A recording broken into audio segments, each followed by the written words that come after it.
नमस्कार, आप सुन रहे हैं रेडियो जय घोष 107.8 FM। मैं हूं आपका दोस्त राधेश्याम दीक्षित और बात जो कार्यक्रम की है वो है युवा मन, जिसमें हम बुलाते हैं कैसे युवा साथी को और उसके मन की बात करते हैं, उसके चिंतन की बात करते हैं, उसकी दिशा की बात करते हैं और समझने की कोशिश करते हैं कि हमारी युवा पीढ़ी की अपेक्षाएं क्या हैं, विचार क्या हैं, दिशा क्या है। और हमारे साथ हैं आज पुष्पा गौतम जी। आपका बहुत बहुत स्वागत हमारे स्टूडियो में। देखन में छोटे लगें, घाव करें गंभीर, ये केशव दास की वो पंक्ति जो बहुत चर्चित रहती है, लेकिन इसमें जो हमारे व्यक्तित्व से धनी लोग होते हैं, जिनके अंदर अपने व्यक्तित्व के निर्माण की जिजीविषा है, अभिलाषा है, ऐसी हैं पुष्पा जी। आपने बीए करने के बाद एमए किया है हिस्ट्री में, इतिहास में, और मास्टर इन सोशल वर्क। इनको समाज के परिवर्तन के लिए विभिन्न विषयों पर रुचि थी, तो इन्होंने एमएसडब्ल्यू किया लखनऊ विश्वविद्यालय से, और उसके बाद अब इनका इरादा है पीएचडी करने का सोशल वर्क में जी। और उसके साथ में भी अभी इनका दिल नहीं भरा तो एलएलबी भी कर रही हैं, ताकि विधि के क्षेत्र में इनको कानूनी पेचीदगियों की समझ हो और साथ में ये न्याय के लिए खड़ी हो सकें, ऐसा भाव है। और जो इनका शोध का कार्य है वो भी समाज के विषयों में से कुछ चुनने का इरादा है, ये तो समझेंगे। लेकिन उसके साथ में आप नेहरू युवा केंद्र संगठन की भी एक स्वयं सेविका हैं और इतने से भी इनका मन अभी नहीं भरा है, तो पढ़ने के साथ साथ समाज में अपनी भूमिका अदा करने के लिए एक संगठन की इन्होंने स्थापना भी की। क्या नाम है संगठन का? मेरी संस्था का नाम है the winner welfare foundation. Winner welfare. तो लोग तो पीड़ित दबे कुचले लोगों के लिए संगठन बनाते हैं, आप विनर लोगों के लिए संगठन आपने बनाया? मैंने विनर के लिए नहीं बनाया। हाँ। हमारी संस्था में जो भी पार्टिसिपेट करे या जो भी कोई भी कार्य करता है, वो हर व्यक्ति मेरे लिए विनर है। ओके, तो ये अवधारणा ऐसी है। तो आज हम आपसे युवा मन में ये समझने की कोशिश करते हैं कि एक युवा के तौर पर आपकी चिंता का दायरा क्या है, कौन कौन से विषयों में आपका चिंतन है, क्या सोचती हैं आप समाज के बारे में, अपने करियर के बारे में, अपने परिवार के बारे में, अपने आसपास की सोसाइटी में संकटों के बारे में क्या सोचती हैं? जी बिल्कुल। सबसे पहले मैं जय घोष 107.8 FM का धन्यवाद देना चाहूँगी कि आज मुझे ये अवसर दिया कि मैं आपके समक्ष अपनी बातों को रखूँ। तो जैसे कि भारत एक ग्रामीण प्रधान देश है, जहाँ पे ज़्यादातर जनसंख्या ग्रामीण क्षेत्र में निवास करती है, जो कि मैं भी ग्रामीण क्षेत्र से ही बिलोंग करती हूँ। तो देखती हूँ कि बहुत सारे चैलेंजेस हैं। जैसे हम कहते हैं कि भारत हमारा विश्व गुरु बनेगा, तो उस परिदृश्य को देखते हुए जब आप ज़मीनी स्तर पे काम करते हैं तो बहुत से चैलेंजेस आते हैं। ऐसे चैलेंजेस आते हैं जिनको लगता है कि मतलब हम दिखाते कुछ और हैं, लेकिन वो चीज़ ज़मीनी स्तर पे कुछ और दिखती है। जब आप फील्ड में काम करने निकलते हैं, देखिए आंकड़े आपके सामने चाहे जो भी प्रस्तुत किए जाएं कि हमने इतना कार्य कर दिया है, या इतने आवास दे दिए गए, या इतनी सड़कों का निर्माण हो गया, या इतनी शिक्षा जो भी है, बच्चों को इतने बच्चे पढ़ रहे हैं, इतने प्राथमिक विद्यालय हैं, इतने प्राथमिक विद्यालय अच्छे से चल रहे हैं, और हेल्थ भी हमारा जितने भी मतलब चिकित्सा के क्षेत्र या जो भी हैं, हम सारे क्षेत्र की बात यहाँ पे कर रहे हैं।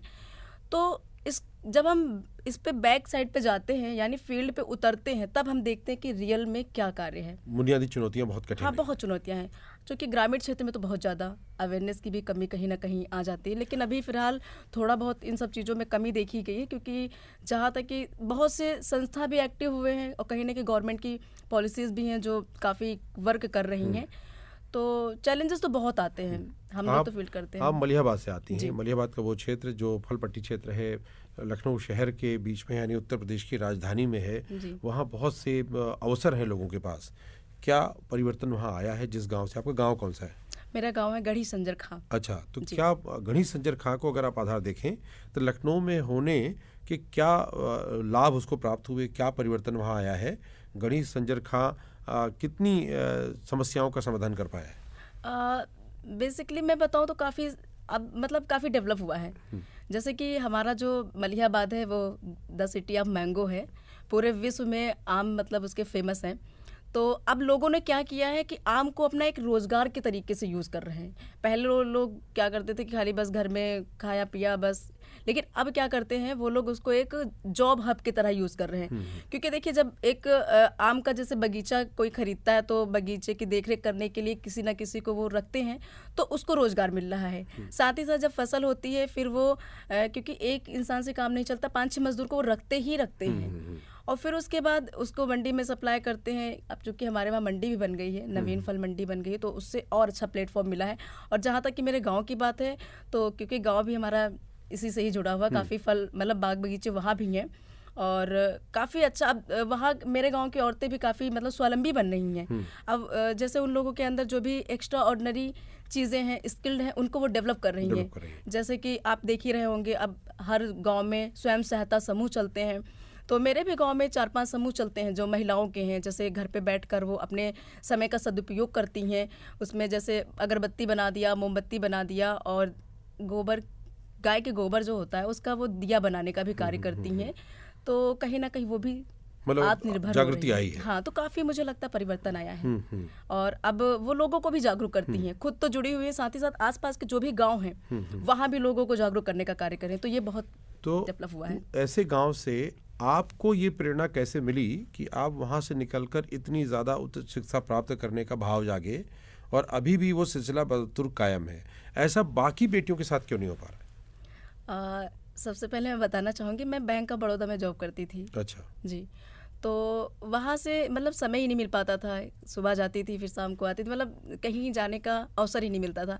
तो 4-5 साल मेरे ऐसे ही बीते। मैंने कहीं विजिट ही नहीं किया ग्रामीण क्षेत्र में, बस घर से ऑफिस, ऑफिस से घर।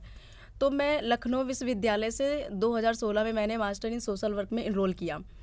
तो उसमें इंटर्नशिप का एक पार्ट होता है, जब आप इंटर्नशिप गाँव-गाँव करने जाते हैं। तो मुझे लगा कि काफ़ी चेंजेस हो गए होंगे, बदल गया होगा, क्योंकि हम न्यूज़ में पढ़ते थे, अखबार में पढ़ते थे कि ऐसा ऐसा परिवर्तन हुआ। तो ऐसा था, इंटर्नशिप के दौरान मैं 2-4 गांव विजिट करने गई। जब मैं विजिट करने गई तो मुझे लगा कि मैं किस मतलब जो मैं पढ़ रही हूँ, मैं कैसे देश में आई हूँ, मैं कैसे गांव में आई हूँ। तो वहाँ की आपको मैं सिचुएशन बता दूँ, वहाँ लाइट की व्यवस्था तक नहीं थी और घर बिल्कुल ऐसे बने थे, टूटे घर, झोपड़ी पड़ी थी, बेचारे लोग परेशान। तो जब मैं ऐसे गांव मैंने विजिट किया तो मुझे लगा कि यार ऐसा तो गलत है। मुझे लगा कि काफ़ी सारे परिवर्तन हो गए होंगे। तो मैंने पूछा यहाँ का प्रधान कौन है, क्योंकि गांव में प्रधान ही होते हैं। तो नालियाँ अव्यवस्थित, सभी के घरों का जो पानी था नालियों का वो सड़क पर बह रहा था, मच्छर, कूड़ा कचरा सब। तो मुझे लगा कि ये गलत बात है। हम जिस डिजिटल भारत की बात करते हैं वो दिखना भी तो चाहिए। तो मैंने कहा, तो मैं बोलने लगे, मैडम आप कौन हैं, आप कहने वाली कौन होती हैं? तो मैंने कहा देखिए भैया, मैं कोई हूँ ना हूँ, मैं इस देश की नागरिक हूँ और एक देश के नागरिक होने के नाते मेरा आपका कर्तव्य है कि अपने कम से कम कर्तव्यों का तो निर्वहन अच्छे से करें। लेकिन ऐसा रहा। फिर मेरे मन में जब मैं घर आई तो मुझे लगा कि कहीं ना कहीं अगर इंसान आपसे ये क्वेश्चन पूछता है कि आप कौन हैं, तो एक हमें वो पहचान हमारी एक होनी चाहिए।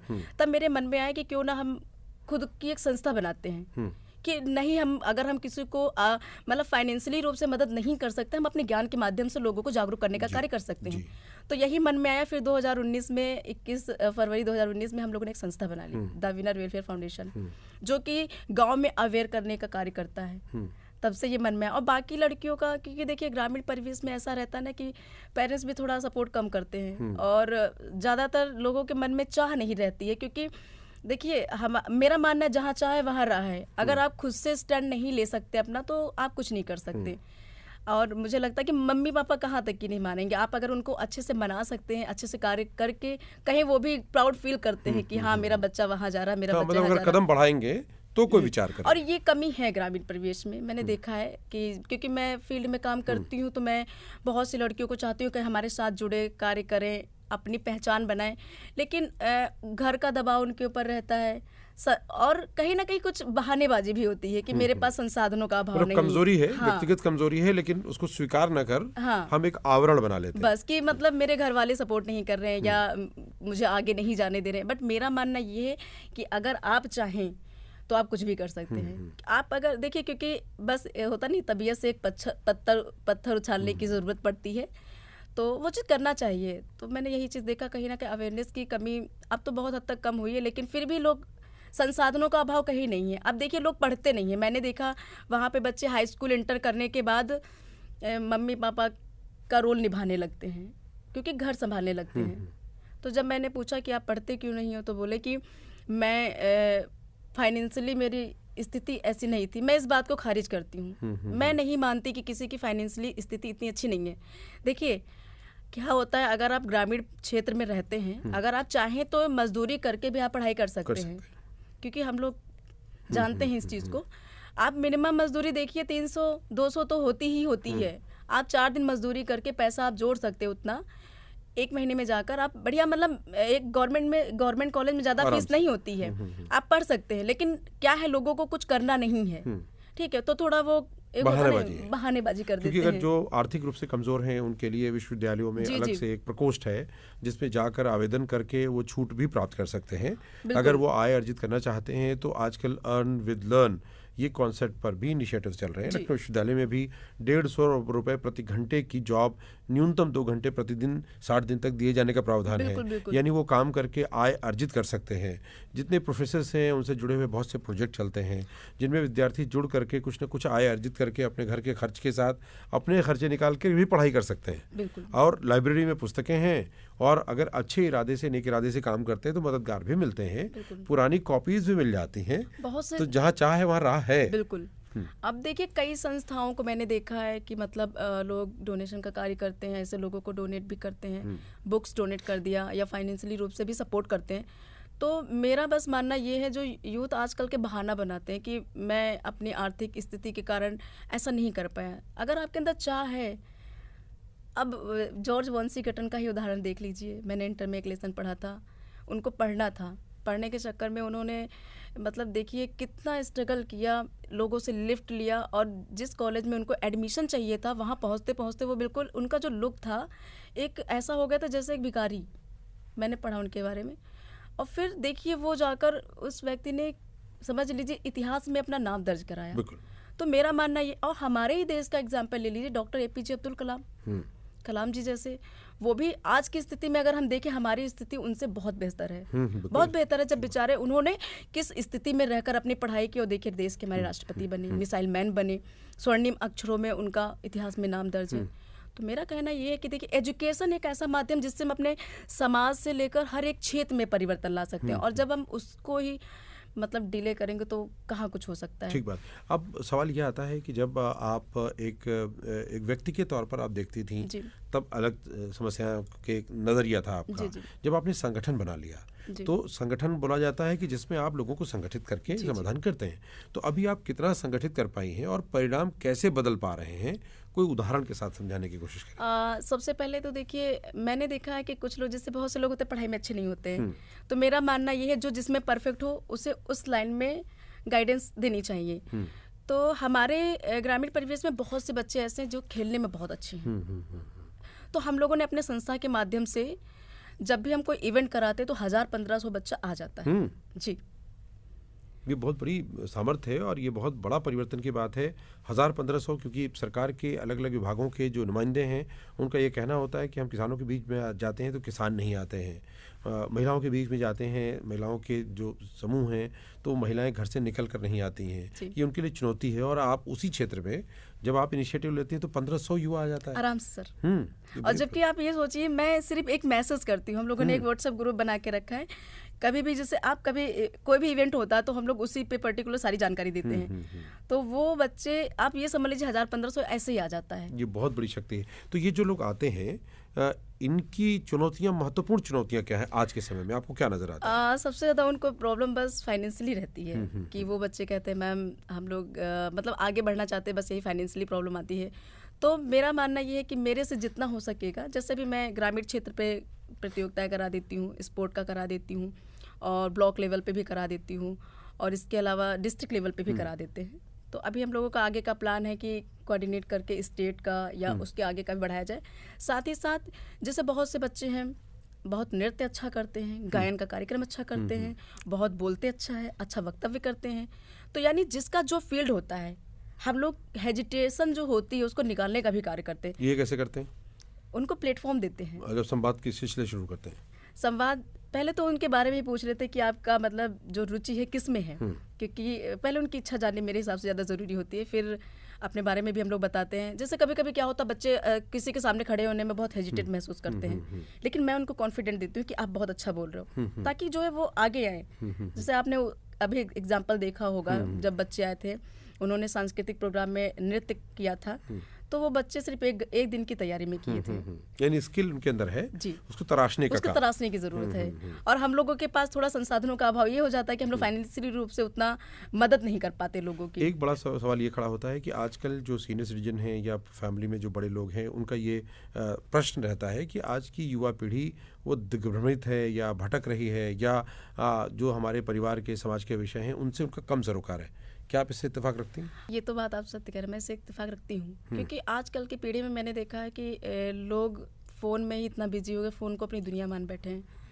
और यानी कि पहले के समय में क्या था, देखिए एक जब परिवार रहता था तो कहीं ना कहीं उसमें बच्चे का नाम घर से ही शुरू होता है। यानी कि जब एक बच्चा जन्म लेता है वो एक समझ लीजिए कच्चे घड़े के समान होता है, आप उसको जैसा ढालेंगे वो वैसा बनेगा।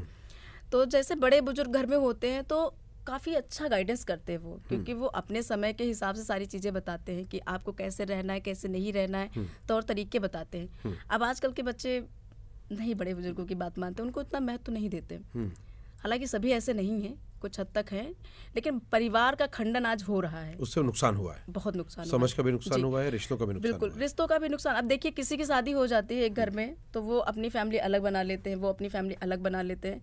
तो ऐसे क्या है, सोच सबकी कहीं ना कहीं संकुचित होती जा रही है। हम टेक्निकली रूप से चाहे जितना बढ़ लें, लेकिन कहीं ना कहीं संस्कारों में कमी आती जा रही है।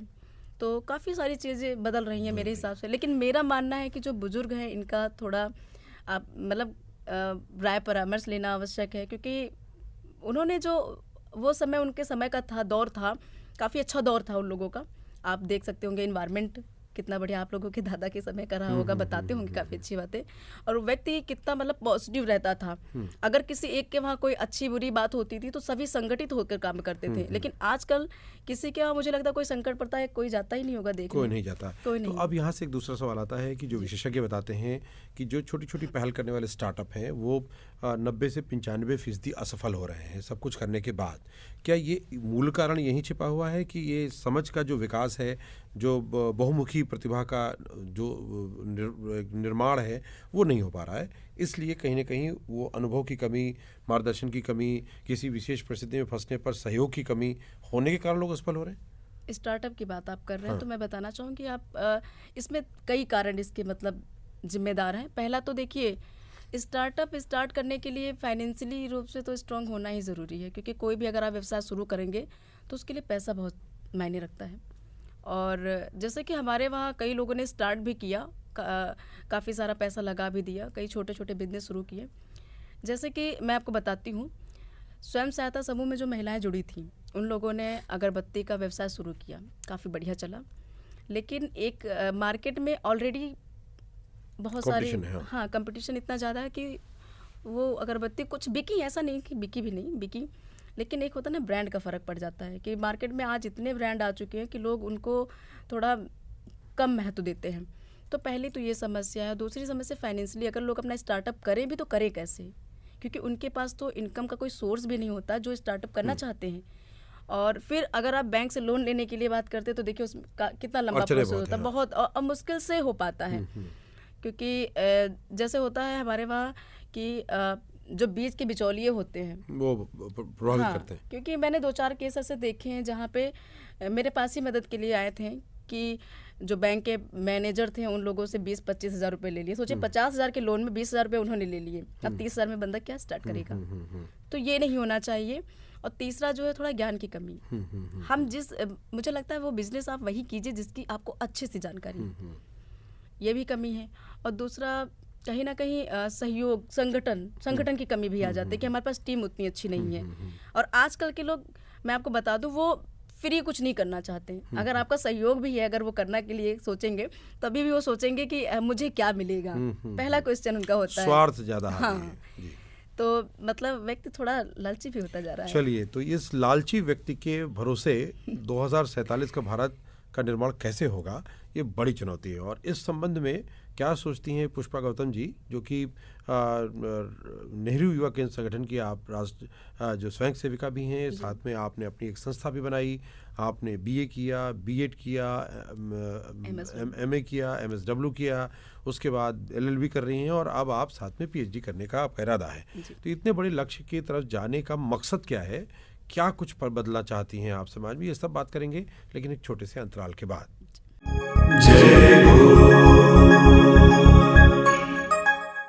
एक बार फिर आपका स्वागत है। आप सुन रहे हैं रेडियो जय घोष 107.8 FM। मैं हूं आपका दोस्त राधेश्याम दीक्षित और आज युवा मन कार्यक्रम में हमारे बीच में हैं पुष्पा गौतम जी, जो कि एक युवा नेत्री हैं और साथ में आप विभिन्न विषयों पर एक समझ रखती हैं, चिंतन रखती हैं और ग्रामीण परिवेश से आती हैं, तो ग्रामीण स्थिति के सुधार के लिए दृढ़ संकल्पित हैं।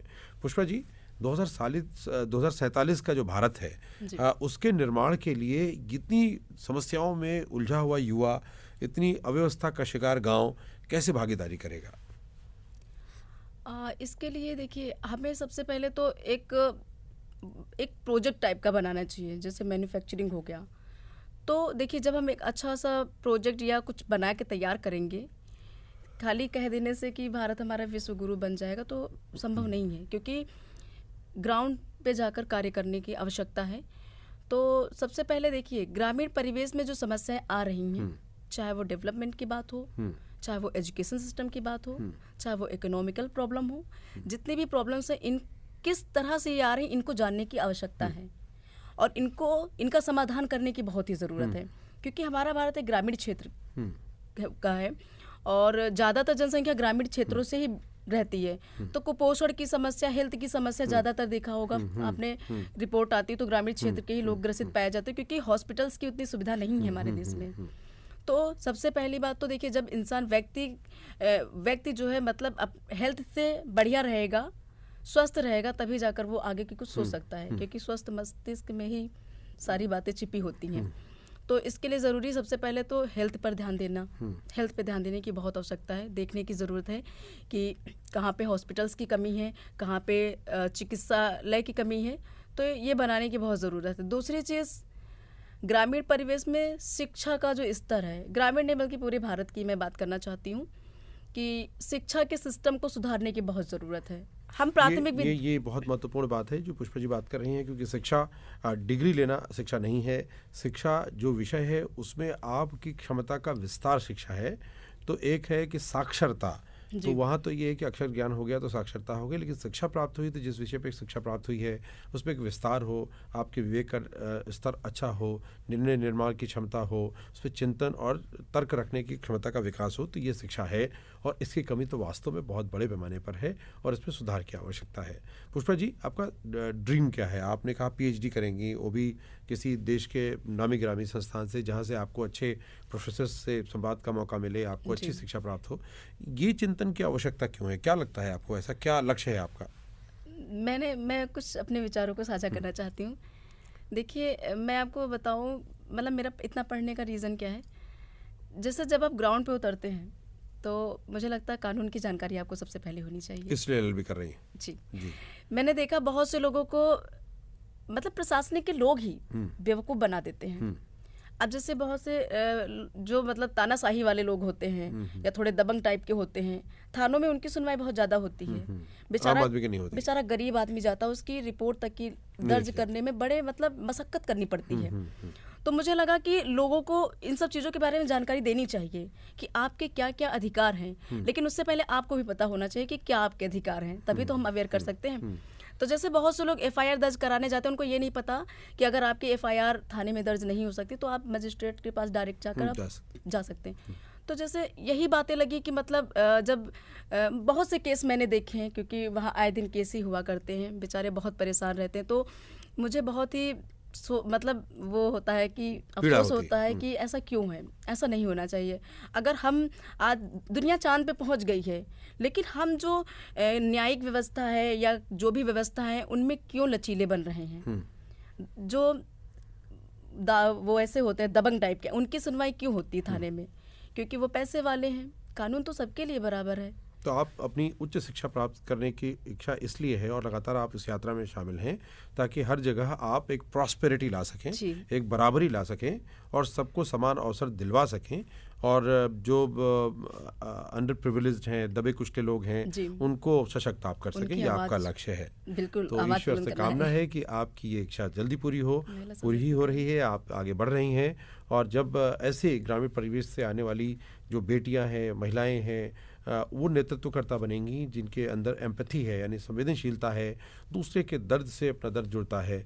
तो हमारे संविधान की जो अवधारणा है उसमें भी शिक्षा को प्राथमिकता कम दी गई है, संवेदनशीलता की प्राथमिकता दी गई है। एक संवेदनशील, एक अच्छा व्यक्ति और सामाजिक सरोकारों से जुड़ा हुआ व्यक्ति जिसे नेतृत्व मिले और वो पूरे समाज के निर्माण में अपनी भागीदारी सुनिश्चित करे। तो बहुत बहुत धन्यवाद युवा मन कार्यक्रम में आने के लिए, हमारे स्टूडियो में अपने विचार साझा करने के लिए, जो बहुत से युवा साथियों के लिए प्रेरणा का आधार बनेंगे, समझ का आधार बनेंगे, चिंतन का आधार बनेंगे और किसी परिवर्तन का भी आधार निश्चित रूप से बनेंगे।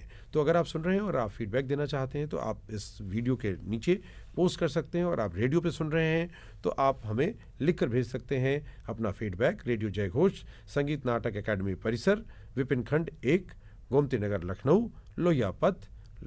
और आप इस तरह से आपका पत्र हमें प्राप्त होगा और हम आपको भी भागीदार बना सकते हैं। अगर हमारे इस कार्यक्रम में आप भी आना चाहते हैं, आपका भी कोई ऐसा इनिशिएटिव है, तो फीडबैक जो है आप उस पर नीचे अपना डिटेल, अपना विवरण भरें, या आप सीधे हमारे स्टूडियो में आके संपर्क कर सकते हैं रेडियो जय घोष, संगीत नाटक अकादमी परिसर, लखनऊ में। तो आपका स्वागत है, सुनते रहिए रेडियो जय घोष। धन्यवाद।